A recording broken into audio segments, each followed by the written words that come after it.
the work that I've done that's more relevant to this question is the near decade of workshops on stratospheric aerosols in the global south. So we've done nearly 25 of these events, always working with local partners, going to the local climate community in Dakar, in Senegal, or in Brazil, or wherever, and say, here is the idea, here are the different views on it. What do you guys think?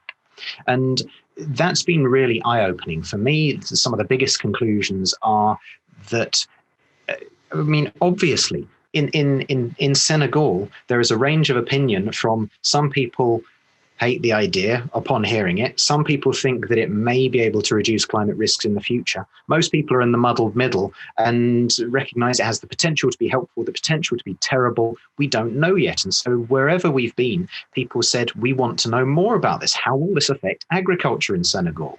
And this was the answer we got everywhere we went. It's completely incredibly banal. It's the same response that you get when you ask people this question in a focus group in London, which I've also done.